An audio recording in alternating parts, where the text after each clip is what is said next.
Welcome everybody to the 66th day of Global Communication Education Conclave GSEC. This conclave has been initiated by Global Media Education Council, GMEC, the first homegrown global council of media educators, researchers, professionals, and policymakers. The idea of setting up GMEC was mooted by Professor Ujjwal Chaudhary in 2021. Then like-minded people joined hands with Professor K.G. Suresh as president and Dr. U.S. Pandey as vice president. Today, GMEC family has grown to more than 60 members. As vice president of GMEC, I have been part of this academic endeavor since the time this idea was mooted.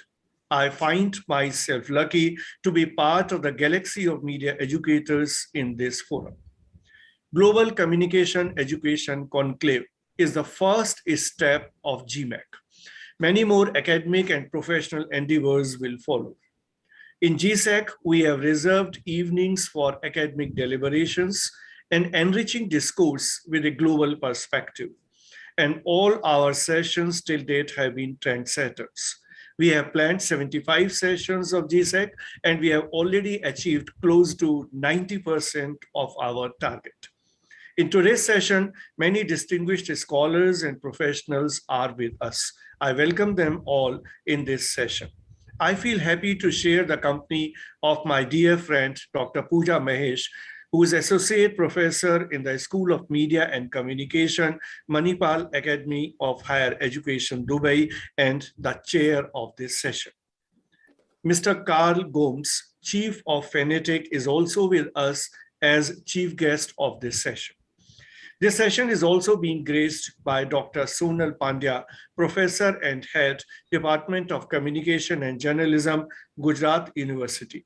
She is an eminent media educator, and we feel proud to acknowledge her contribution by conferring on her the Stellar Media Educator Award.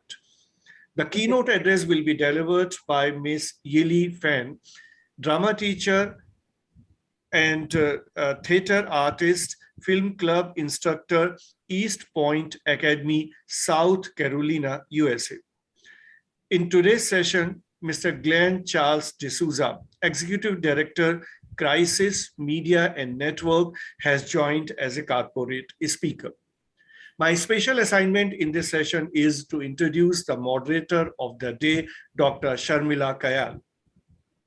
Dr. Sharmila is Associate Professor of Communication Management at Kolkata-based Adamas University. She has been involved with the studies related to media and communication. She takes up the empirical challenges and strategies in the area of media and communication research studies. Dr. Sharmila has done her PhD in mass communication from Pondicherry Central University. Apart from that, she worked as a full-time faculty member of UGC add-on course of journalism and mass communication in Fakir Mohan Autonomous College, Balasore, Odisha. Her area of interest includes advertising, health communication, visual culture, and communication research. She has published papers in Journal of International Repute and presented papers in various conferences held in UAE, Russia, Bangladesh, and Thailand. Her research project has been accepted at the University of Toronto, Canada in the year 2020. So I welcome everybody, and here I hand over the rein to Dr. Sharmila Kayal.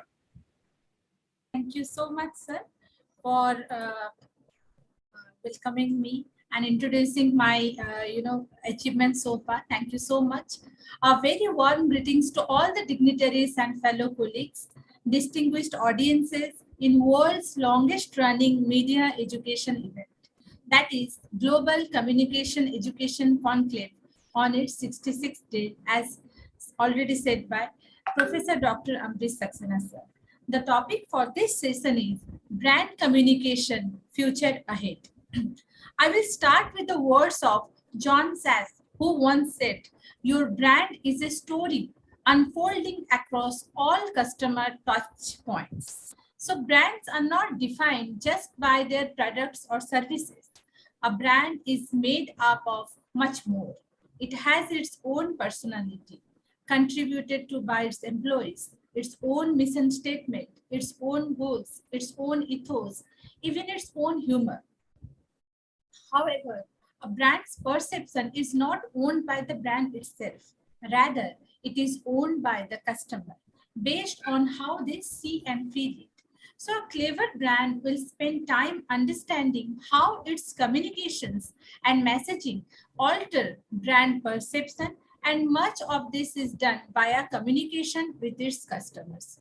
Conversation is not simply a two-way process, but also a continuous process. Brand research enables brands to ask the questions and listen to their customers, allowing them to keep their finger on the pulse and adapt appropriately. Brand research specifically assists in the creation and curation of strong, distinctive brands. Brand market research helps achieve competitive advantage through objective, insight-based ideas and recommendations on product, service, or customer service strategies. Marketers, planners, and strategists are then able to make confident, informed judgments on the endless decisions around target markets, pricing, positioning, distribution, partnerships, and so on. The question or thoughts get provoked in following points. What is brand analysis? What's the difference between a brand audit and brand analysis? What is a brand association, attribute, or perception? What's more important? Understanding the tangible or intangible elements of a brand. So in order to discuss in above questions, here goes the today's session dedicated in order to understand the brand communication and its future. Without further ado, let's call the keynote speaker of the day, Ms. Yili Fan. Ms. Yili Fan is a theater and film educator, award-winning scriptwriter, and director in international theater festivals and film festivals. She was also an acting coach of movies and instructor in the film department of the Central Academy of Fine Arts in China. She grew up in Canton, China, and graduated from the Central Academy of Drama with a bachelor degree of screenwriting and directing in the Department of Film and Television and postgraduate of arts in drama performance. Ms. Fan created a theatrical training method, Fill the Space. This method can train amateurs from children to adults to rapidly master the skills of performing on stage or in front of a camera. So it's also useful for training in public speaking as a more general purpose. Fill the Space is very simple method to start, yet depending on the training goal, it's like a mathematical algorithm that can be iterated into very complex structures until the training goal is completed. Ms. Fan won the Best New Director Award of the Beijing International Youth Theatre Festival 2011. Her theatre works were invited to international theatre festivals, including Festival de Avignon 2012 in France, Tokyo Tiny Alice Theatre Festival 2012 in Japan. Miss Fan's debut educational short documentary, The Little Prince with a Mask, shows how she taught her middle students to adapt the French children's book, The Little Prince, into a play, a short film, and a media show step by step. The film has been selected by 10 international film festivals and has won the Best Short Documentary in the Lacan International Film Festival 2021 in Paris, France, the Jury Award in Children's Short Festival in the UK, the Jury Award in Samskara International. Miss Fan is now teaching drama at East Point Academy, a Chinese immersion public K-8 school in South Carolina in the United States. She used her method, Fill the Space, to teach her students in 2nd to 8th grades to make videos. She has got a very, many awards. The Little Prince with the Mask 2021, as I said, the winner for Best Short Documentary. And as I said, the jury Samskara International Film Festival 2022 in India, the finalist in the Tokyo International Film Festival in Japan, and so on. So Broken Glass in the Moonlight, again, she has got the Best New Director Award for the Beijing International Youth Theatre Festival. Over to you, Miss Yili. Now the stage is yours. Please unmute yourself.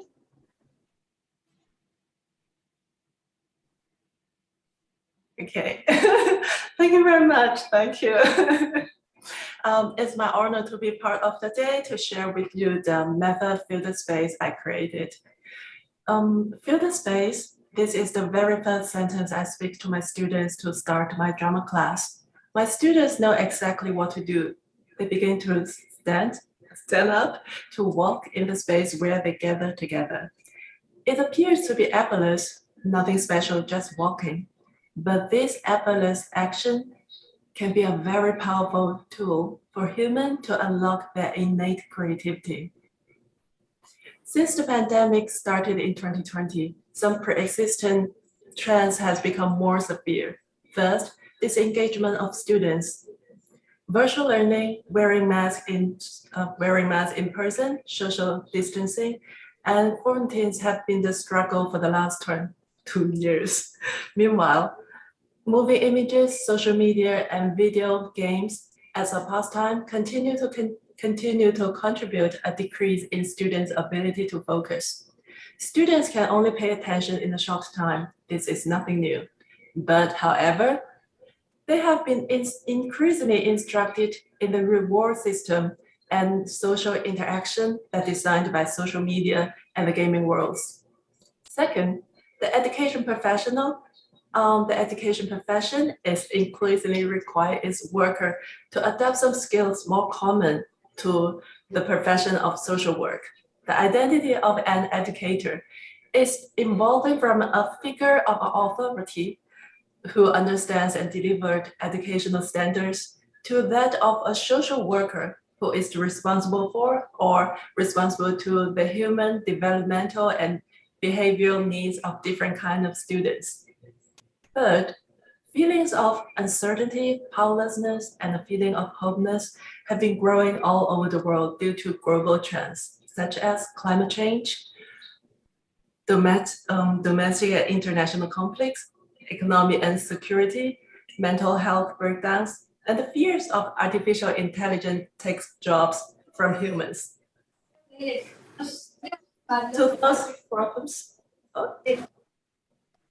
solve these problems, Field Space can be a solution because it offers a shift in perspective about the role of education and educators.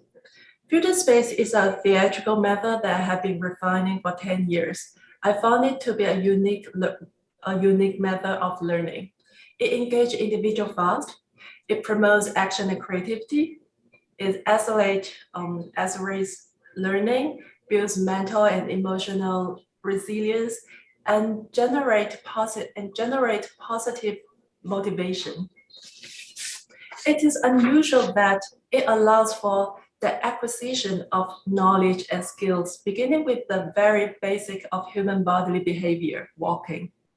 While the body remains physically active, it engages the mind in intellectual training, ensuring that information is connected to action from the first very instinct of learning.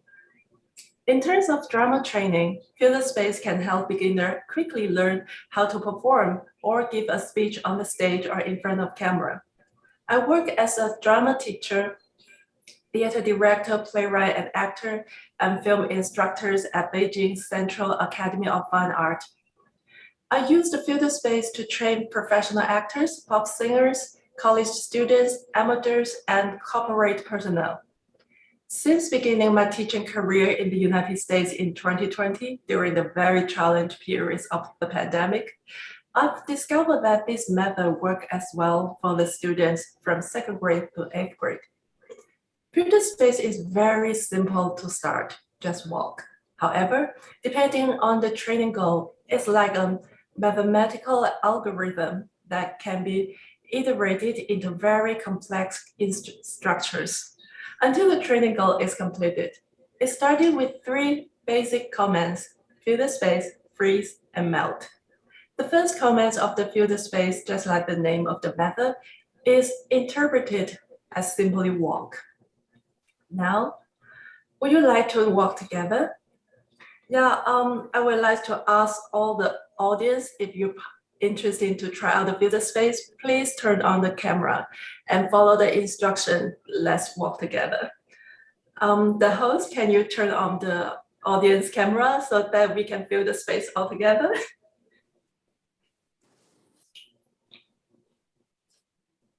Can we see all the audience together? Okay, yeah, let me show the example.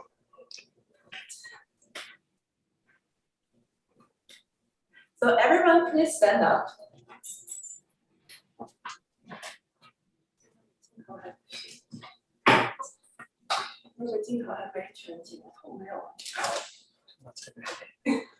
Okay, everyone stand up. Let's start to walk. The first comment is fill the space. And then fill the space and freeze. This is the second command, freeze. And then we fill the space and freeze. Okay, the third comment is melt. So fill the space, freeze, and melt. And then fill the space and freeze and melt. So it's more or less like this.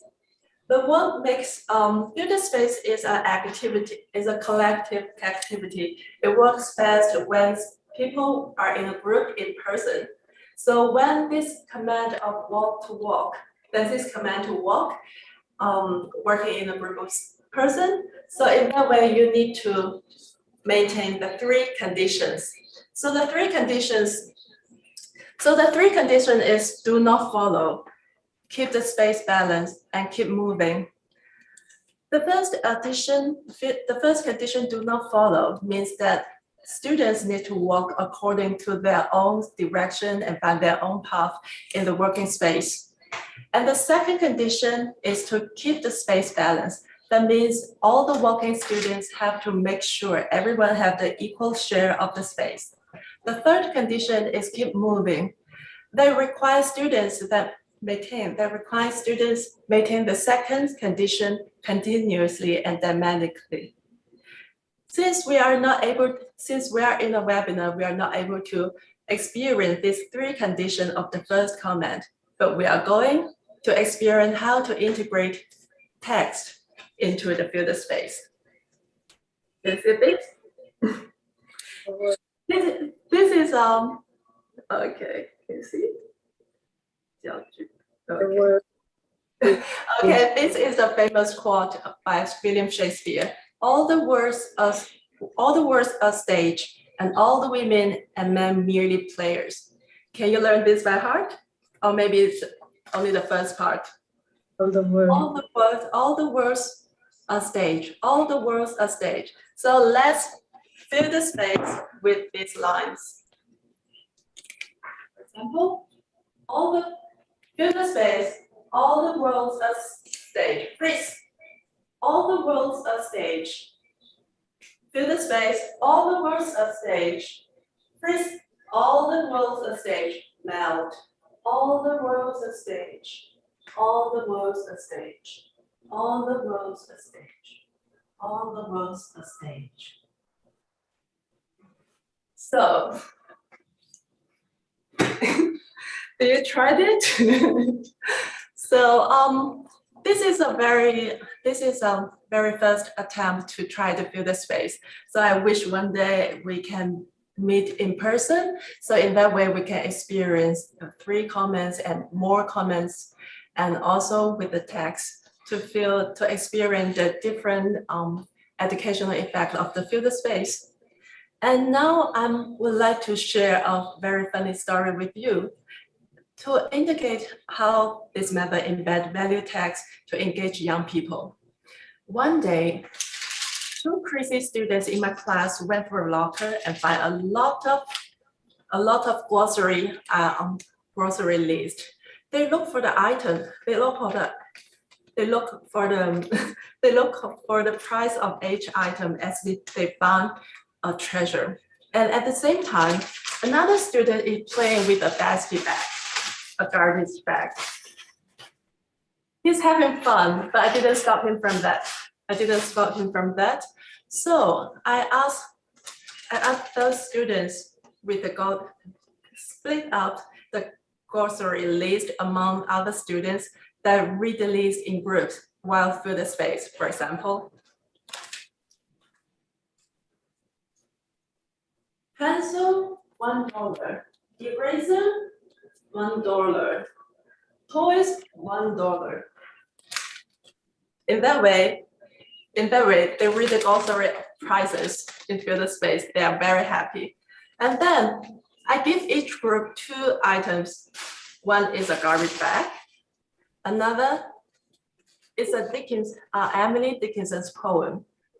So the student is very excited about a garbage bag, but they don't know what to do with the poem. And I said, you should do it as the same when you read the glossary list. So that afternoon, the students read the Dickinson's poems with the garbage bag. We have a lot of fun because they change the garbage bag to their costumes and instruments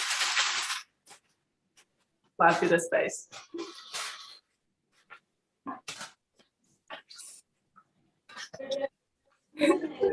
Okay, and then of course a training method is not enough to keep the students engaged. Here is a critical question: what engages young people most nowadays?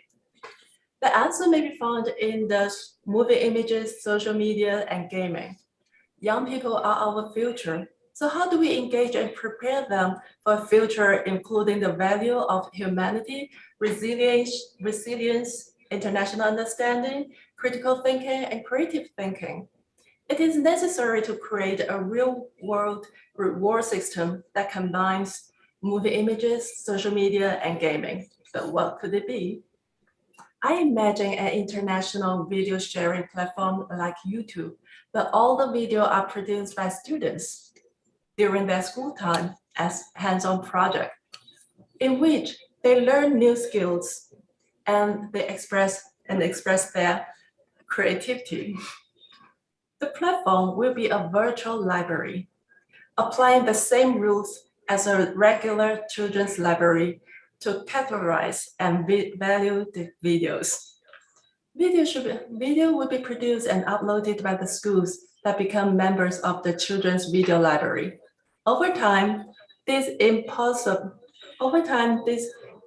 repository will grow with the video that filmed students from different countries about their culture, mythology, literature, arts, cross disciplines, and engaging thoughts about public service, invention, and aspiration for a greener future, all with their creativities, hopes, and loves.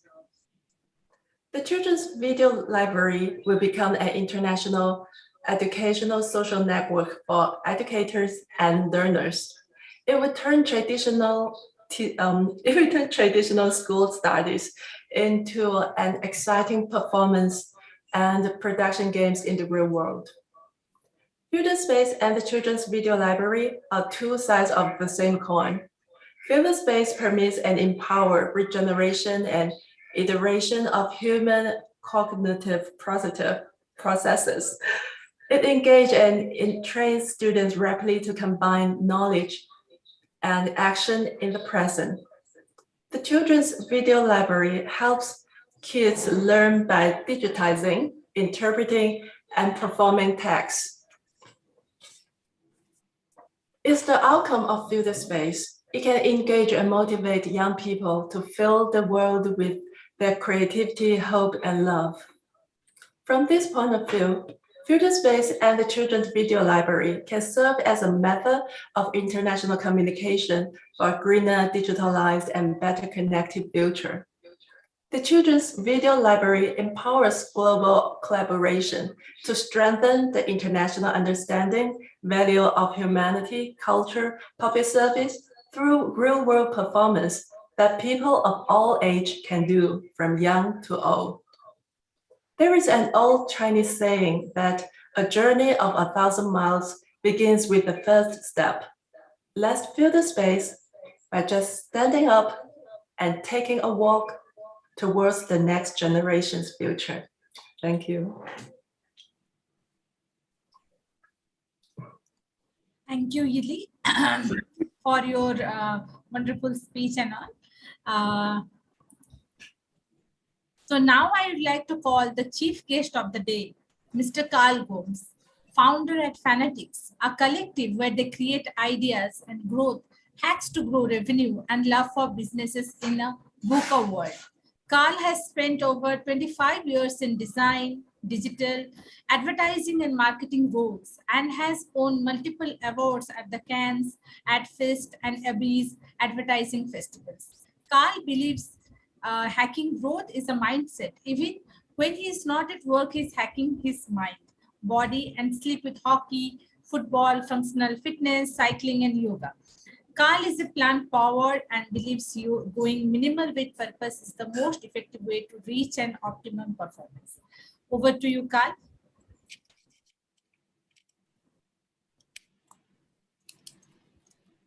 Thank you, Dr. Sharmila, for that.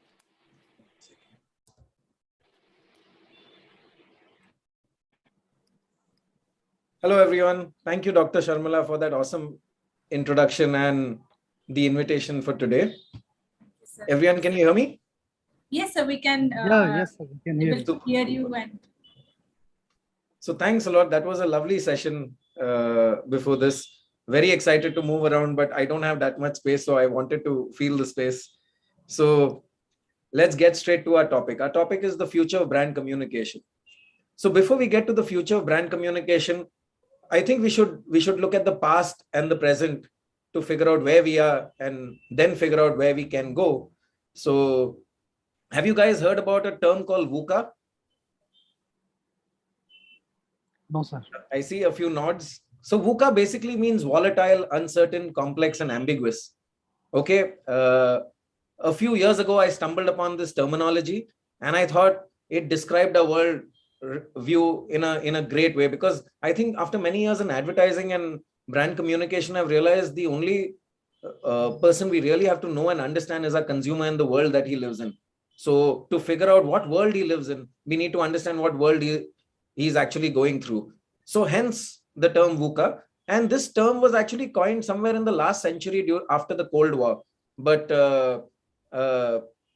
it really came into business and marketing in the early 2000s when technology played a big role in marketing and advertising. And technology enabled a lot of scale and a lot of marketing innovations and branding innovations for a lot of businesses and engage a lot of consumers. So that's where VUCA actually came into business and marketing. Otherwise, it was more a Cold War term. So VUCA basically means volatile, uncertain, complex, and ambiguous. And but then the pandemic happened, right? And VUCA is actually not such a great term anymore. I mean, VUCA is literally, like they say, doesn't actually suffice to be a terminology. So now some guys, I think a professor has come up with this term called BANI. Anyone knows what BANI is all about?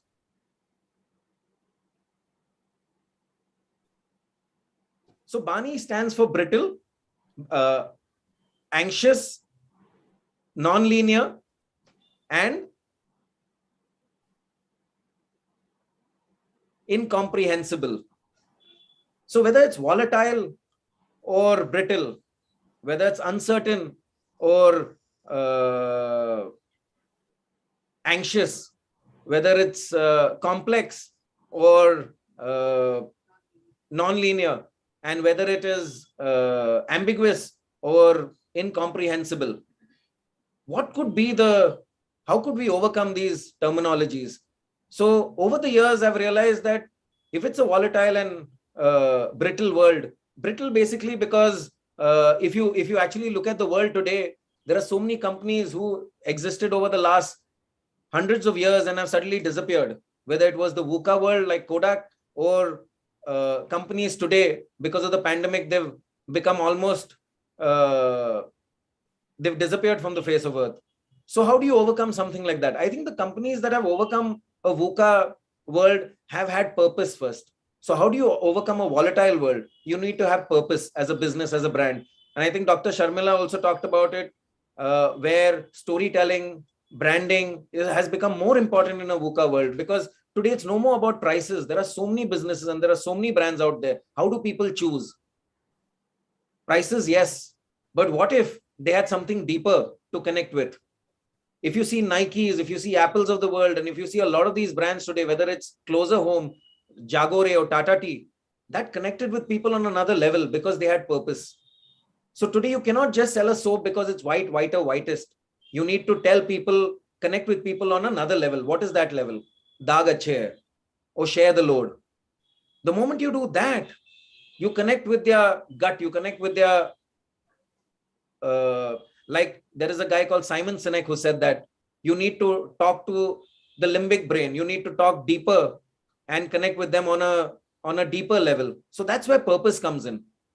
Whether it is a uncertain or an anxious world, what can ease that for us is data, is technology. So I think the second pillar after purpose would be data and technology. How do you use that?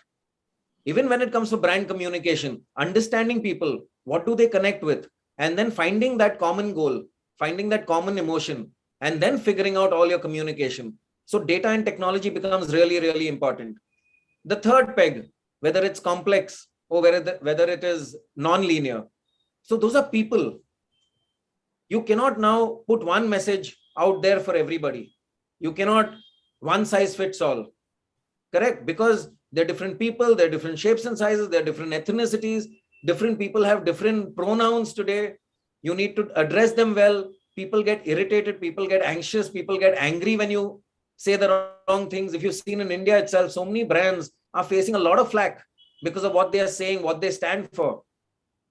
And today it's become even more aggressive, whether it is the war, whether it is the pandemic, or whether it is just economic situations. So how do you connect with them? You need to customize your message. You need to go mass customize, mass personalize with people. You need to have different conversations with different people.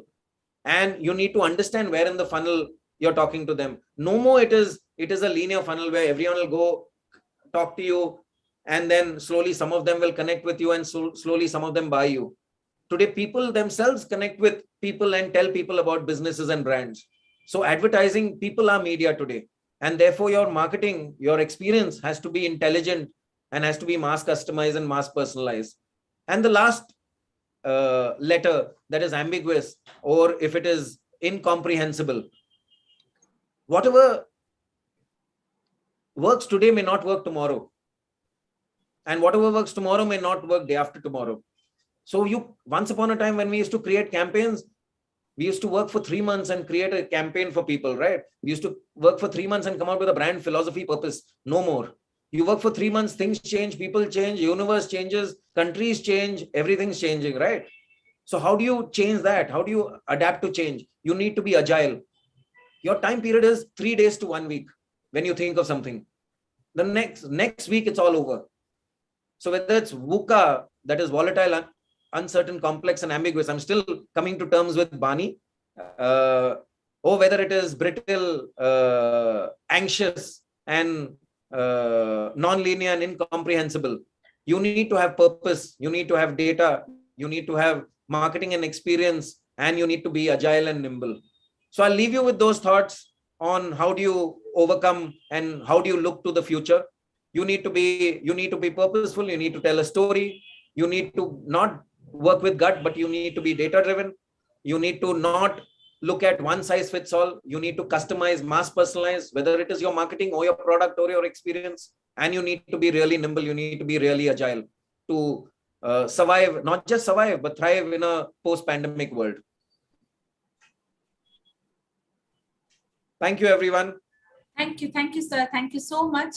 So here, the researcher or who are doing research in advertising or brand communication, for understanding this Bani itself, I am a academician and I teach to the students. So the major takeaway from you is that this Bani approach, how it has been related with VUCA, and how can we do more research on this aspect when it is being communicated through the brand, why it is segregated for the different audiences, why the consumer is being understood in a sensitive manner. Gone are the days when we can compare along with all. If in one market, one product goes with each mindset of every consumers, for taking a granted that they will be understand. But the time has changed, and so the research and how the audience perceives the information also, that need to be find out. Thank you, sir, for this input of yours. And now I'd like to you call today's session chair, Dr. Pooja Mahesh. Dr. Pooja Mahesh, who is currently working as Associate Professor at School of Media and Communication, Manipal Academy of Higher Education, Dubai. Prior to this, she was Program Head for PG Diploma in Advertising and Marketing Communication and PG Diploma in Corporate Communication and Event Management at APG Institute of Mass Communication, New Delhi. She has about 2 decades of experience in teaching, research, organizing seminars, workshops, events, conferences, and designing curriculum for master's and bachelor students of journalism and mass communication. She has also supervised PhD scholars.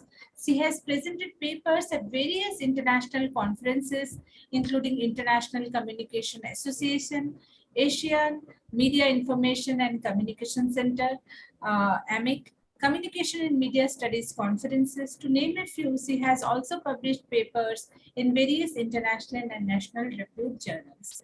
I am requesting now to the session chair, Dr. Pooja Mahesh, to deliver some insights on today's theme.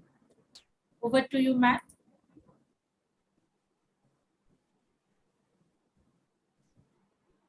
Hello, good evening, everybody. Good evening, ma'am. Yeah, can you hear me? Because yeah, lost loud and connection clear. in between. Yes, loud and clear. Yeah. Good evening, everybody. It's nice to speak after Mr. Carl Gom, who has already set the tone, and I resonate very much with his thoughts on brand communication and the future ahead. So taking it forward, I have prepared a small PPT so that audience do not have to see me alone on the screen. I can understand this this day and time when we have to look at the screen. So just a PPT I'll share and share my thoughts with that.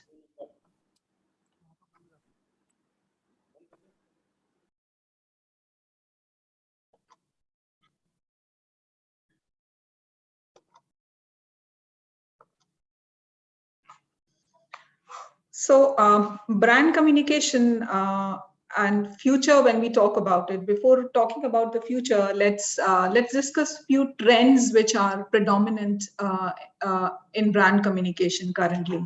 But before I take it forward, I'm reminded of the words by Seth Godin, who said that people do not buy goods and services, they buy the relations, the stories, and the magic. And as Carl rightly said, that people connect with the gut and they connect at deeper level. So that's what people are looking for. And this quote has stood test of times since generations. As we see in the advertising world, so while people advertise, they market, they basically sell the stories, the relationships, the magic in some form, and not the products or the services at hand. So all in all, what we see is that we are looking for some connect in this hyper connective world, wherein all of us are glued to the technology. Younger generation, older generation, one media or other media, we are always interconnected due to technology.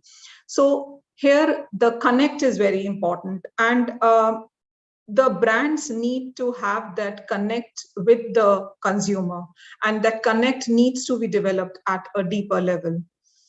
And to have that connect at a deeper level, I am reminded of the quote by Maya Angelou. People will forget what you said, people will forget what you did, but people will never forget how you made them feel. And here comes the part of storytelling. How good story has been narrated that makes the whole lot of difference. And it becomes, the storytelling becomes important, and why we need to discuss that and talk about it. The recent study by the Microsoft, it says that human attention span has dropped to 8 seconds. That brings us to the point, we need to think, is there some psychological problem in the system across, that we have reduced the attention, all of us have, like, the attention span is just 8 seconds, which is too less. Or as brand communicators, we need to question, maybe we are not giving them the content which they are looking for. So probably if there is right content, people will stop, will listen to you, will collaborate. And there is the question for the brand communicators. So here lies the importance of storytelling. And when we talk about storytelling, we are looking for emotions, maybe in the form of happiness, whether it is empowerment, inspiration, embarrassment, sadness, loss, any kind of emotion, much more than that we are looking for. But having said that, we cannot expect the brands to just sell those emotions just like that. Because if there isn't the connect, if they do not act the same way by keeping any of the tenets that they are talking about in their stories, probably the consumers will lose interest. Because while consumers are looking for all this, that connect, that heart-to-heart connection can only come in when they see them in their actions. And what are we talking about when we are talking about actions? So actions merely the brand values which are being propagated by the brand, maybe the mission and the vision statement which they put across, maybe the brand identity which is created, the image, the reputation that they have created. Are they able to live up to it? Are they able to sustain it over a period of time? We have, in terms of trends, when we talk about, we have moved on from storytelling now to immersive storytelling, which we see. And probably the consumers are enjoying it. And why they are enjoying it? Because they feel they are there. They are doing it on their own. And that brings in a sense of authenticity in them. And that authenticity is something which makes them stick to the brand.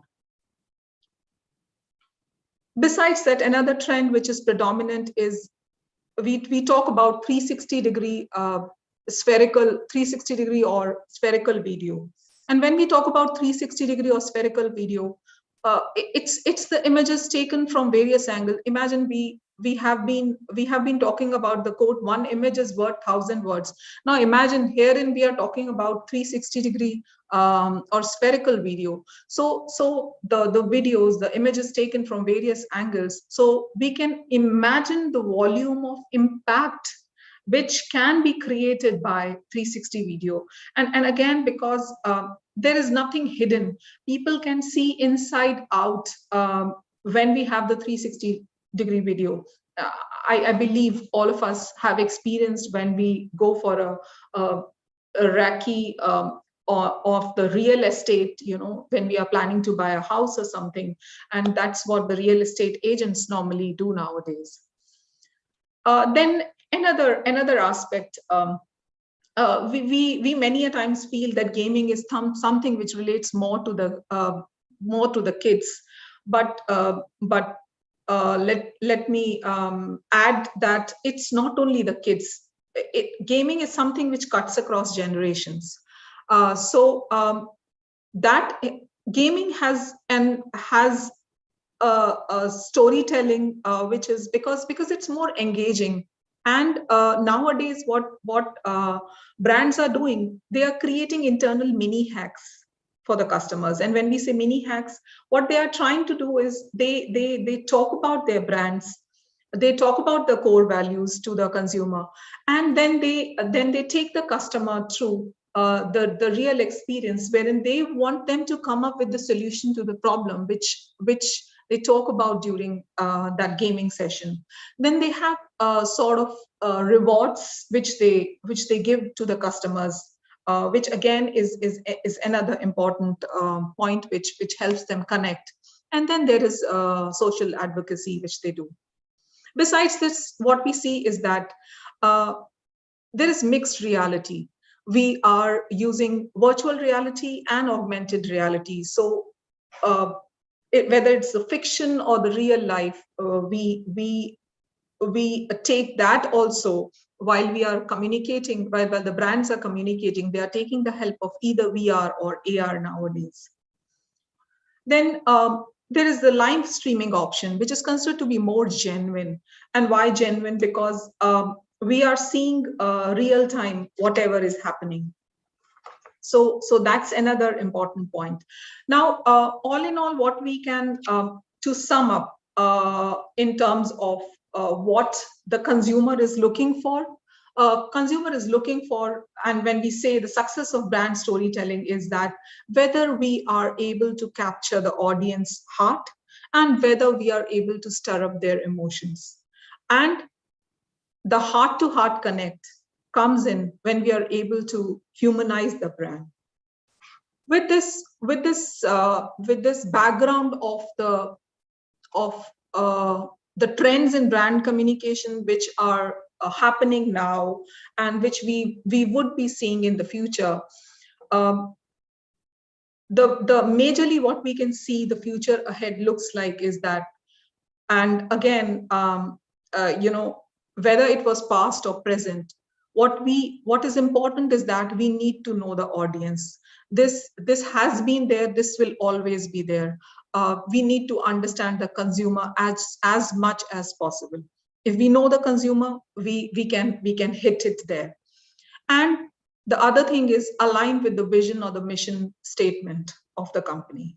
So sometimes brands are telling the stories, brands are doing a lot of activities around there, but they are not, they are saying something and doing something else. And when this mismatch comes, probably the consumer leaves or lost that connect with the company. And because we are in this age, information age, technology is something which the brands have to be on the top with it. Otherwise, they are going to lose the game. Data, big data, which we talk about nowadays. Big data is something which is important. And we need to also take the tools of digital marketing wherein we understand the importance of data and the analytics of it and use it wisely for our brands. Because the need of the hour is that we personalize with our consumers. And we can personalize if we use the statistics wisely. And always, we have to listen to the customers. We need to hear them out. We cannot think of progress by being in arrogance and thinking that we are doing and we are doing it right. So we must listen to them. And we must invest in the brand ambassadors. And when I say brand ambassadors, I don't mean only the celebrities and the we cannot just think only of the celebrities. We need to invest in all our stakeholders. So whether it is the employees or any investor or any other stakeholder for that matter, we need to invest in them. Primarily, the internal stakeholders are very important because they are the ones who would spread through the word of mouth. To top it up all, authenticity is something which is must, because a lot of information is available. There is only a thin line between the fake and the fact. So if the consumer get the fact, probably they are going to be staying for long. And then I would like to remind about the personalized campaign which Coke runs, which is if you want to order any of the Coke brand, Coca-Cola brand for your party, you can ask them, you can tell what you want them to stick on it. They will stick as per the event. They will put up the name. And that's the personalized approach probably people are looking for. So that has always been there. Like name is something which catches attention of audience. Then is the social responsibility. As both the previous speakers, Yili and Carl, were talking about. So climate change, international conflicts, while migration, all these important issues are there. There is a sense of social responsibility from all of us. And as humans, as audience, we expect the brands also to be socially responsible. I will like to show here a video on Toyota, which is there to connect with.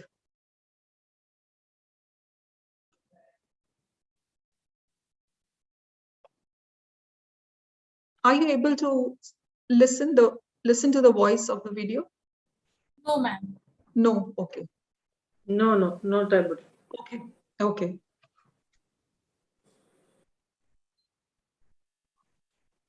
So I will just briefly tell about Toyota brand. The video is about the Toyota brand, and how it has beautifully linked itself with the Paralympic winner, 13-time winner, and wanted to show or pass on the message of hope and strength to the people. So it did not show car anywhere. The basic idea was that they wanted to share with people that it is hope and strength which Toyota wants to talk about. So thank you very much. Thank you so much, Pooja ma'am, for your enlightening presentation on brand communication, future ahead. Now, it's my honor and great privilege in introducing the eminent media educator, Professor Dr. Sonal Pandya ma'am, Professor and Head, Department of Communication and Journalism, Central University of Gujarat, for witnessing, the felicitation ceremony of Sterling Contribution Award. I would like to Ambrish sir also for felicitation award, but I would like to, throw some focus on Sonal ma'am, what she's doing and what's her contribution. What I have listed a small amount of this information which I have. Professor Pandya presently heads the Department of Communication and Journalism, Central University of Gujarat. She has been associated with the university for past 18 years. She is also the director of Center of Excellence for Communication in Social and Behavior and Social Change in partnership with UNICEF. She pursued her MPhil from Gujarat Vidyapeeth and PhD from Gujarat University. She has been nominated as a Senate member by Honorable Governor of Gujarat Senate and was Executive Council member of Gujarat University as well.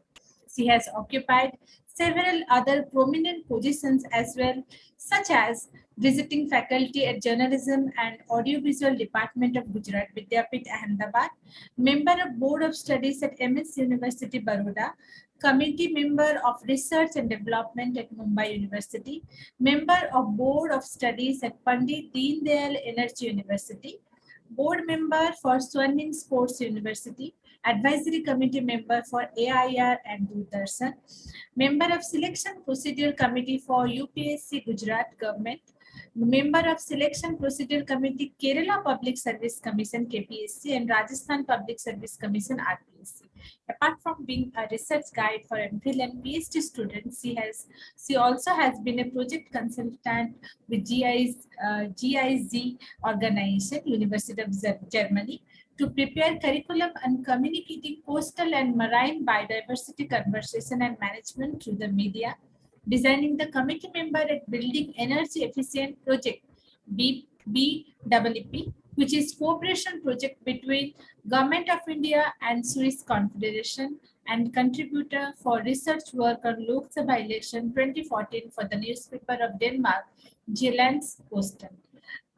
Thank you so much, ma'am. I feel proud that, to felicitate today on this platform. Now I request Amrit sir for felicitating this Sterling Contribution Award in Media Education to Professor Sonal ma'am. Amrit sir. Are you here, Amrit sir?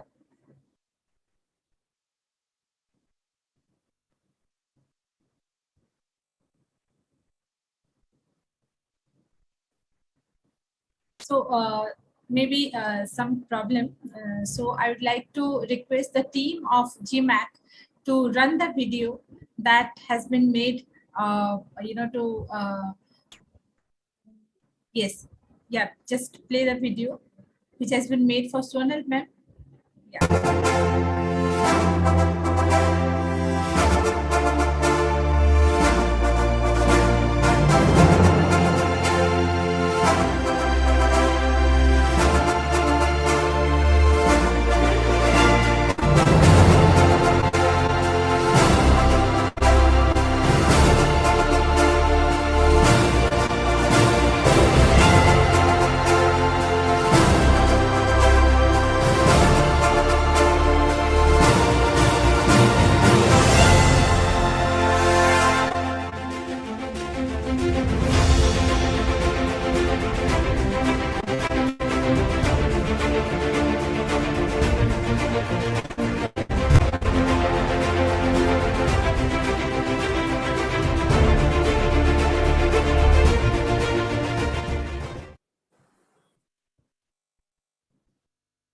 Yeah, Amrit sir is here.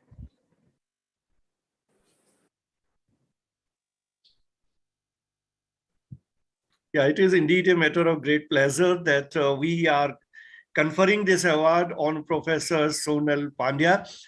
And we all know that she is so active in media education, and we can find her on different media platforms. So it's really an honor for GMAC and GSEC to confer this award to her. Congratulations, Professor Pandya. Thank you, sir.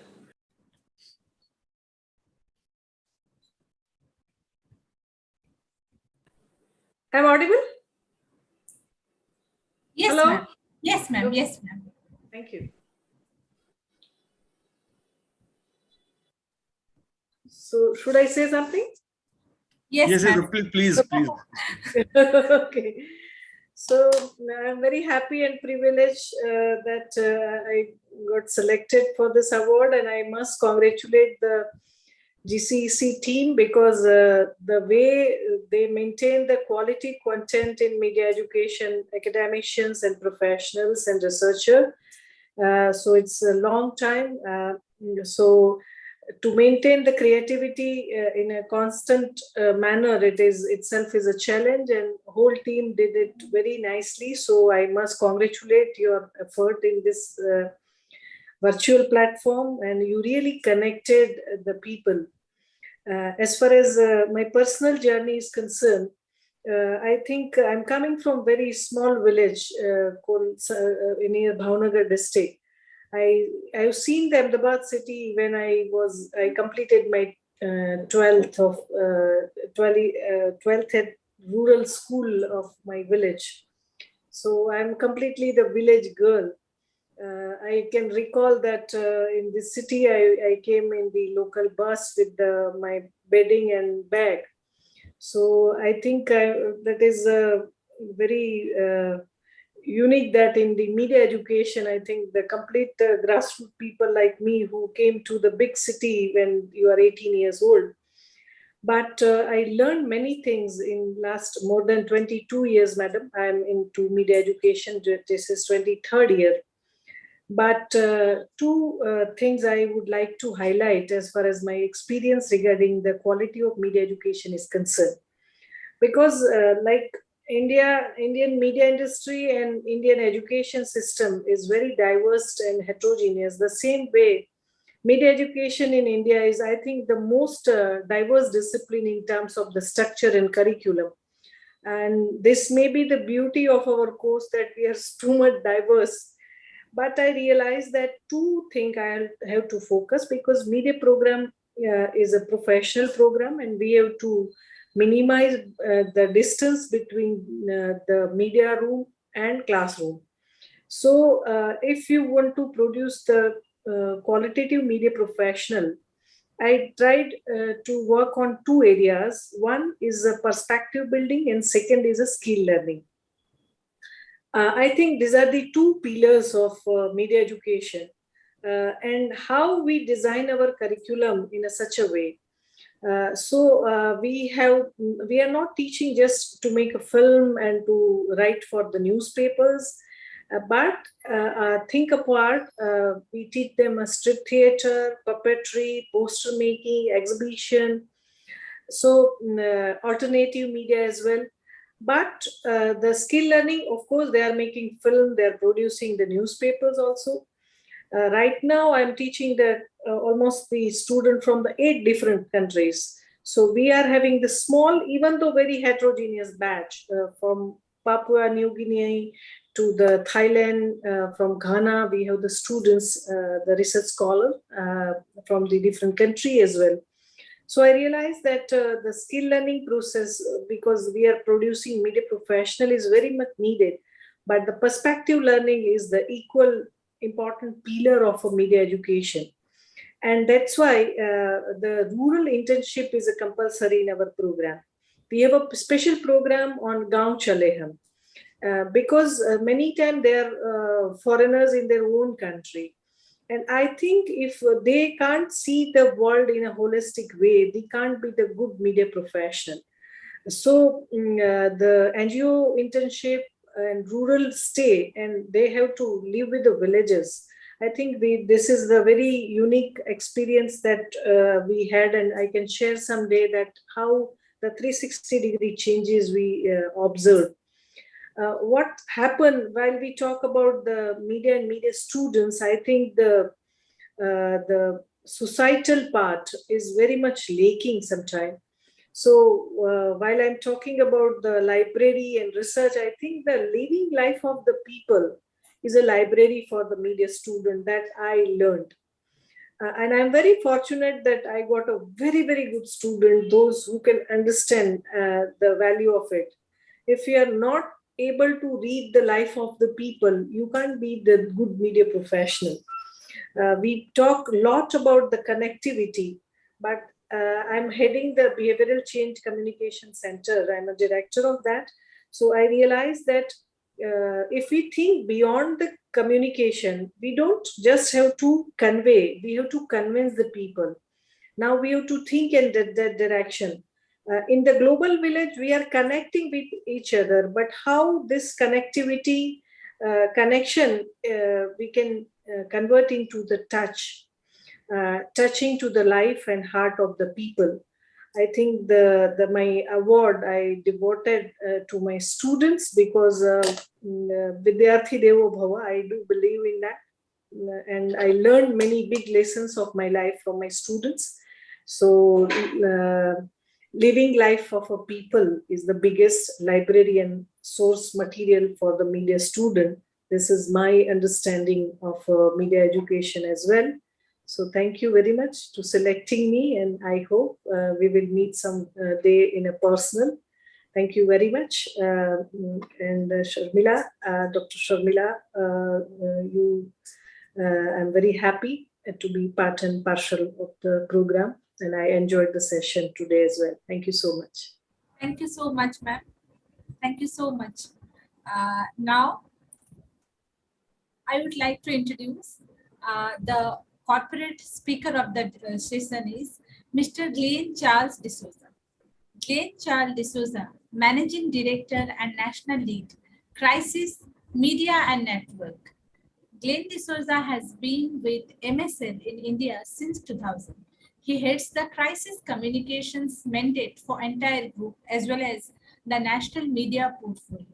He is part of a team that has developed various crisis preparedness modules and managed issues and crises for some of the largest healthcare, ONG, automobile, and aviation brands in India, while implementing various countermeasures to safeguard their interest, passionate about health and aviation.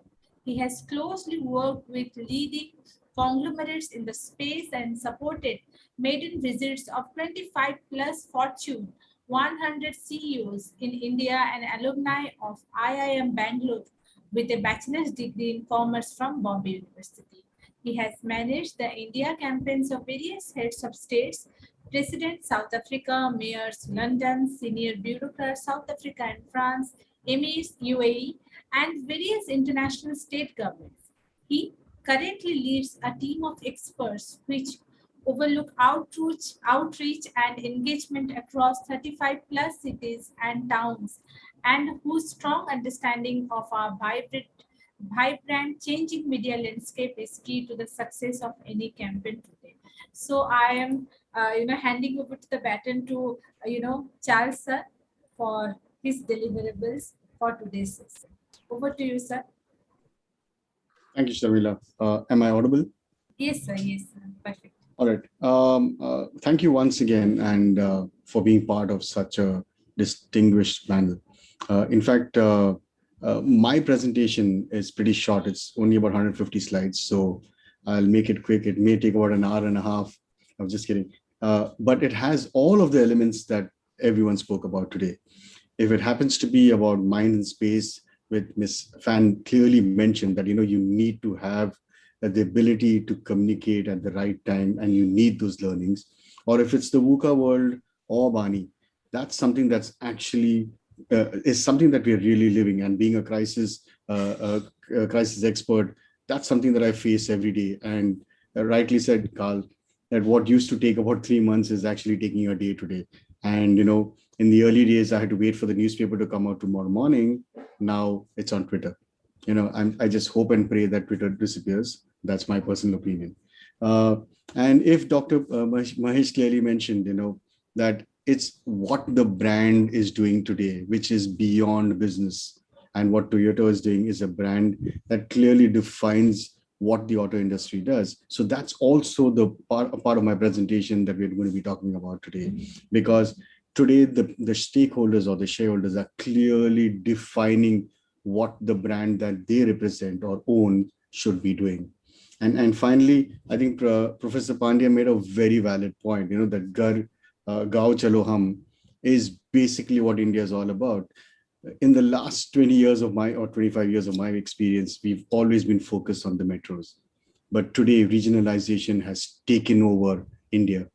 Look at the language that the media is dispelling today. It's no longer English. It's the local regional languages, and that's playing an important role. So all of this is basically amongst my 30-odd slides that I have today to share with you. And I'll make it quick. I know actually it's Easter Sunday for me out here, and I have family knocking down my door, so I had to lock myself in a room. But this is really, really interesting stuff. And I'd like to share a few of the learnings that we've been talking about since 2020 and how it's actually taking place. And the beauty of this entire universe that we live in is it's just going to change as we speak. It's not going to be permanent forever. Yeah, just let me share my screen. Is it possible to share my screen right now, Dr. Shabila? Yes, sir. You can share your screen. Okay, let me see if I can get it. Yep. Yes. Yeah. Okay, give me a second. All right, is my screen visible? Yes, sir. All right, so this is something that we coined in 2020, and we call it the BC and AC, that's before COVID and after COVID. And the next normal is something that the group had come out with. I've also seen this term used by McKinsey, and I'll highlight a few of the thoughts that has taken me in my career in the last 2 years. I've just started going to office last month. It's been clearly 2 years that I've been holed up at home, but the 2 years weren't easy in terms of the way the brands were communicating and the issues that we face.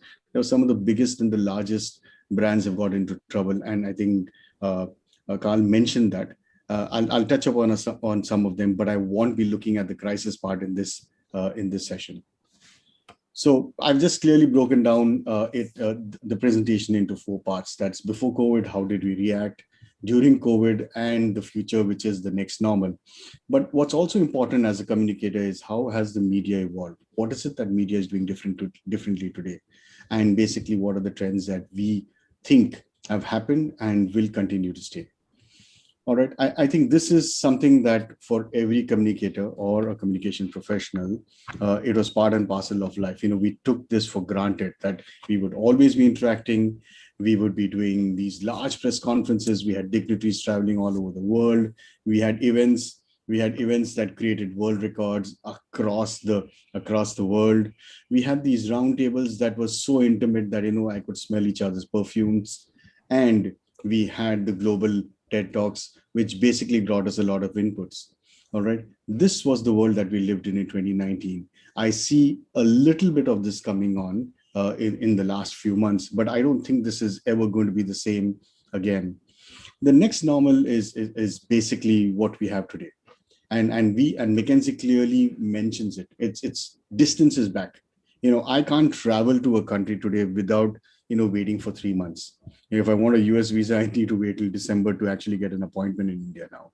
But the fact remains that the virtual hybrid or the phygital meetings will continue to go on. We're doing one right now. All right. So distance is back. Digital is the new normal. There's no two ways about it. As a communicator and a PR professional, I think this has been the biggest learning and the most difficult one.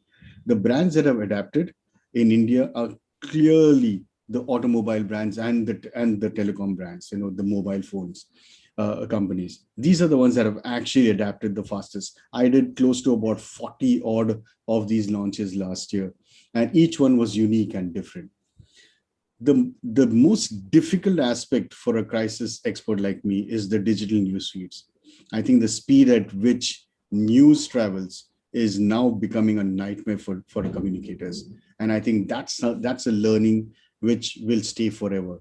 I've seen brands get into trouble. I've seen the Indian EV or the two-wheeler electric vehicle industry, get into trouble. And it's only creating waves. The safety and efficacy of the future of the green mobility is in doubt today. And it's all thanks to the digital news feeds. And the third and the fourth and the most important one is basically the content-free economy. We are still going to see this happening. We are seeing a little bit of a contact or touch, as we call it, but we're still going to be living in a contact-free economy. This is destined to stay. That's what I believe. I at least it's destined to stay till the end of the year, because with the rise in COVID in certain parts of the world, I think the contact-free economy is going to coexist. The other thing for brands that we've learned is basically the media was very keen to understand, and us as brand communicators was, how resilient and efficient were brands. I think Carl clearly mentioned there were brands that are 100 years old that disappeared overnight. The fact remains is that the smarter brands are the ones that have evolved. Today, we are seeing a resurrection of the startup culture. All right. I'd give it another 3 years to understand where they would reach. The fact remains that the startup culture has done a lot of disruption, but I still believe the age-old firms are adapting as fast. But yes, they need to show resilience and their efficiency. The second and the most important one is what stakeholders are looking for, the scrutiny of the business that they are part of. Today, a consumer around the world, including in India, wants to know what that FMCG brand is doing differently and what is it doing for the economy. So if it means Nike is now pushing, Nike and Adidas are now pushing a lot of the brands which are made out of recyclable plastics, it only shows that their business is under a huge scrutiny. If the auto industry is moving away from internal combustion engines, which is petrol engines, to electric, and if every brand in the world is slowly but surely moving into electric, it means that stakeholders are asking questions. So the brands that we represent today are being scrutinized for the business that they're operating in, and there is a lot of value that the stakeholder is now asking for. The fourth one is priorities. A lot of priorities for brands have changed today. In the old days, it was all about profit making. The board the board of director or the CEO or the board or the managing director would be really happy with a nice fat double-digit growth. But today it's not only about growth or profitability. It's how they look after their employees. It's how they look after sustainability. It's how are they now getting closer to their consumers than they ever did before. And also, and most importantly, listening to the consumers or their stakeholders. So the priorities have clearly changed for the brands in the last 2 years. And the fourth and the most important one is the Great Resignation, because talent is one of the biggest issues that we face, not only amongst corporates, but including our industry. Just see what happened to Apple. I think they made an announcement of getting people back, and it hasn't been taken too well. But the fact is, the Great Resignation is one of the biggest learnings from this entire pandemic. And I think it's only going to stay because people don't want to travel to work anymore. So these are some of the trends that we see in brands, but we've also seen media changing and adapting to new technologies. Till 2019, or rather till 2020, every newspaper or every e-paper in this country was free of cost. It was free of cost. You could just go onto the website, download it, read it, have fun, delete it. Come May 2020, every newspaper turned paid.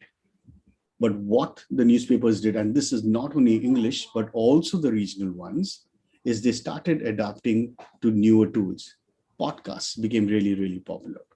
They started virtual webinars. There's a huge source of income. The advertising revenue for media houses dried up, and they started using virtual webinars, which was always paid for and was always brand associated. So this was a new revenue model. And obviously media played a large part in virtual launches, because there was a time where, we would have at least about 100 journalists sitting in a room. Today, they are happy sitting at home and then just watching and asking questions through a virtual launch. So the media has also adapted. And so it's not only the brands, but the media in this country has also changed. Let's look at some of the media consumptions, all right? There's been a steady rise of new age media. I do a lot of CXO trainings, and one of the trainings that I used to always make a point talking about while in 2019 was that the new age media was steadily increasing. There wasn't a leap. Come 2020 and 2021, there's been a 50% leap in the new age media, new portals. And, it's actually beaten the traditional media today. That does not mean that the traditional media, which is our newspapers, are going to die. They're still going to be around. But the fact remains that today they've earned the lion's share of not only the reading habits, but also the revenue from marketing agencies. Secondly, is the media houses have been very, very aggressive on marketing seminars. They've seen this as a revenue grower for them. All right. It was the traditional advertisement, which has now become marketing seminars. The third and the most important one was TV channels. The TV channels actually had the lion's share of viewership during the pandemic in this country. There were new channels launched. Some of them are mentioned in the second last point. But the print media didn't disappear. They're still coming back. Unfortunately, the price of newspaper print has also increased, so that's not helping them. But yes, it will grow. It will grow naturally, but it won't come back to 20 or pre-pandemic numbers. That's not happening for sure. The fourth one is critical because I know of brands that have moved, which had by 2020, early 2020, had a 70-30 split in favor of the traditional media when it came to their media buying. It's now moved into the reverse. It's 70% digital and 30% traditional. So that has completely skewed in favor of digital. The other important thing that we've seen is that a lot of corporate houses are now buying newspapers. So we can see corporatization of the media industry in this country after a very, very long time. And last and most important, I think the global media doesn't want to lose out on the action in India. And that's why we have the New York Times, which has tied up with India's second largest business house, both in Hindi as well as in Gujarati. And they do provide content for the local audiences here. So that's how media has moved. Another simple highlight, avoid the last 4 points, but the number of new publications that were registered in 2021 were close to about 1,000. We only saw about 60 odd publications die. And just if you add up all the numbers below, India has close to about 140,000 newspapers, magazines, tabloids, in the print format. So that's a huge number. And for a pandemic that killed everyone's revenue, losing only 60 is quite a learning, because most of those print traditional media have actually moved on to the digital space in rapid time. I'm not going to spend too much time on this one, but yes, we've seen the growth and the birth of newer digital platforms. Look at the last line right below. We are not used to long form content, but if you look at the number of publications or news portals that have grown that only provide long form content, that's unheard of. So we have ET Prime or the Ken or the Morning Context or even Cap Table for that matter, which is very technology focused, deals only with long form content. And they clearly mention it's an 18-minute read, a 16-minute read, or a 14-minute read. While most marketers would agree that people don't have, we have a mind space of only 8 seconds, but there is still an audience around for long form content, which closely runs to about 14 and 15 minutes. We've seen microblogging, which is now Indianized. We have Ku, which is the answer to Twitter, and we have Sandesh, which is the answer to WhatsApp. So Indian sites are also very popular, and the loss of TikTok in India is only the gain for MX players. So we see a lot of short video content, local brands developing and using the power of languages to grow. The most important one that we've seen out here, and this brings me back to Professor Pandya's point, was hyperlocal media. We have brands like Local and Way to News that provide news of your neighborhood. And these are not journalists, these are consumers or citizen journalists, as we call them, who can upload a 100 or 200 word article with a picture and get paid as much as 50 rupees. So that's another issue that's created a lot of problems for us crisis managers. So this is what the media has moved on to. It has only grown exponentially, or rather it would have taken another 5 years if it wasn't for the pandemic. So it's good news for the new age media. And before I end, just a couple of more slides. But that does not mean that the traditional media has lost out completely. This is a report that I could find on Havas, which came out in September 2021, that clearly spoke about reading newspapers and the habits of Indian consumers. While the digital media or the digital news portals were only growing, consumers were very keen of not letting go of their newspapers. So if you look at the southern part of India, 60% of the readers still sought, the print as a medium to knowledge. And in the West, it was about 33%. The fact remains that the credibility of the news was always at the high 95% if it came out in a newspaper, vis-a-vis an online portal. So the credibility of the newspaper still stands really, really high. The only problem with it is the delayed news.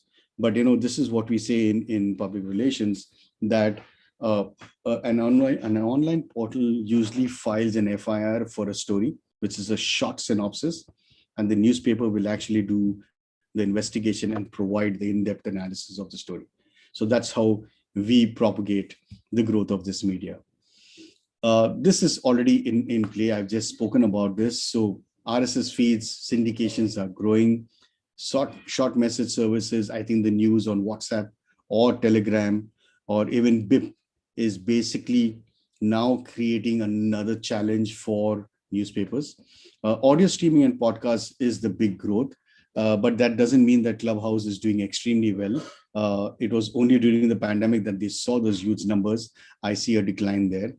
Video sharing, no matter what, and I think Ms. Fan clearly mentioned this, I think video sharing is here to stay. short or long, I still believe that is the medium to go forward. And there's a lot of audio conversation apps that have started either on Twitter or Facebook, even Spotify for that matter. So I think the media is also adapting, and they're adapting as fast as possible. I'll skip this. And the last trend is pretty simple. If you look at what the brands are talking about and what is it that brands want to go out with, is very clearly, it talks about safety, public health, which is all on sustainability. It talks about the employee work-life balance. It talks about customer-centric initiatives. The customers at the center of all the communication today. The fourth and the most important is the biggest learning from the pandemic is supply chain management. This, I think, is the biggest learning for all brands, be it a startup or a traditional 100-year-old company. The fifth and the most important one is digitization. That has changed the way brands work today. And above all, it's all about safety at work. So this is the trend that we see, and we see this continuing for a long, long time till maybe something new turns up. And finally, for a communicator like me, I think the adoption of new technologies is key. Hyperlocal is the next global or the next local. Regionalization is going to take the media and media communicators to the next level. Media today have also turned out to be celebrity managers. If you look at the campaigns that are run on the television news channels today, they apparently can get a celebrity at the cheapest rate than a brand can. And the fifth and the most important one is fake news. I think digitization has also an evil brother that's called fake news, and that has created a lot of disruption today. And last and most important, they all need to think about how are you going to hold on to your talent before another great resignation takes place. All right. Thank you. That's it from me. Thank you. Thank you so much, sir, for such an beautiful and insightful presentation on brand communication. You have shared your own personal experience, which is, matter most for, media academician and research scholar, those who are present over today and are viewing us in, custom streaming services. Thank you, sir. Now I would like to call the paper presenter of this session is Mr. Gulshan Kumar, Assistant Professor, Banasthali Vidyapith in Rajasthan. He is going to talk on hegemonic discourse on nudity, erotica, and culture in web series on homegrown OTT platforms in India. So, Mr. Kumar, can you come on video? Mr. Kumar, are you here?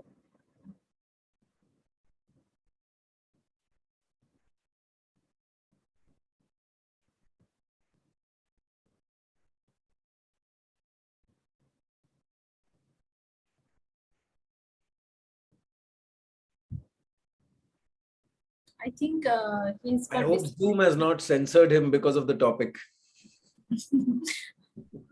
No idea, sir. He was there with us from the beginning. He would like to present. I'm kidding. I don't think there's there are such filters. So anyhow, if he joins back, then it's okay. But he was there, so I thought of calling him. So I'd like to, call Pooja ma'am, Dr. Pooja Mahesh, for her address for this session.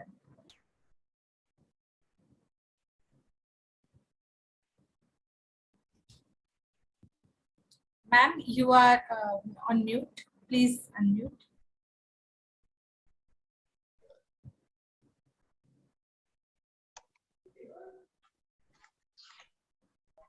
It was great listening to all the speakers during the session. And beginning with Yili, what I understand, the gist of it was majorly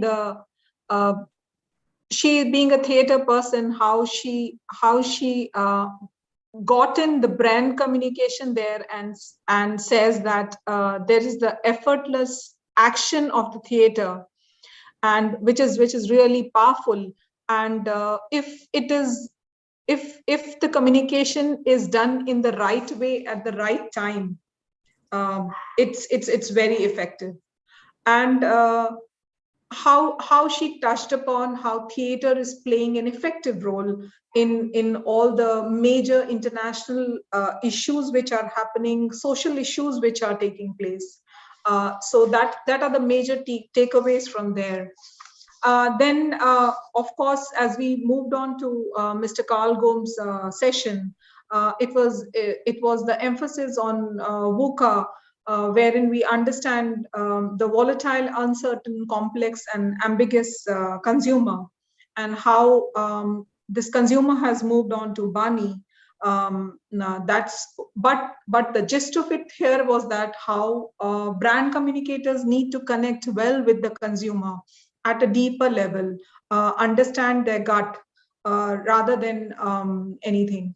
And also the emphasis on data and technology, wherein we need to understand how each one of us is looking for a more personalized approach to communication. And we can no more deal with mass audience being on media as masses. We being on media, we have to customize our communication that way. And thanks to the technology, the apps that have come in, wherein we are able to customize our, even the basic thing like mails and all. So initially, when people would get individual mails, people would be happy and they would respond to, and they would not respond to the mass mailers. Thanks to the mail merge option by Excel, to 1,000 people also you can send the mail, to 2,000 people also you can send the mails, yet it will give the personalized touch. And same is true for the communication which is happening across social media platform, whether it be Facebook, Instagram, how they can know the likes of the consumer and then accordingly reach out to them. And then moving on to Dr. Sonal, how she talked about how the emphasis is on the perspective and the skill in the media education, which is of prime importance, because as learners of media education, we need to understand the context well, and therefore the perspective plays a major role. And definitely as a media educator, media practitioner, the skills are very much required. Then moving on to Glenn's session, I like the way he started on with the BC, before Christ connotation, which used to be, and how it has moved on to before COVID and after COVID, which was interesting. And the commonality between the points, a few things which he had also touched upon, which were discussed before. Technology being the prime, like each brand has to take up the technology and needs to work on that. And we understand how in this era the startup culture has come up quite. Like a lot of startups did come up, but the key to all that was the resilience. Many couldn't stay back in this. Even the major players in the market, resilience was required, and it did hit them badly. So key takeaways were adaptation to new technology, and how hyperlocal is being hyperlocal is very important. Then regionalization is another key. We can be global, yet each of us as brands, we need to cater to the local needs of the people. Otherwise, we are not going to survive, because we have to take care of the culture, the ethnicity, and prejudices and everything in mind, being communicators. And definitely lot of information is available, and therefore checks are equally important. So curbing the fake news, fake information is of prime importance. And definitely we need to retain the talent, and that's where I would like to sum up. And where I conclude, I would say majorly, definitely the brands have to be on the go with the technology and keep consumers at the key of any communication that they do now or later. Thank you. Thank you, ma'am.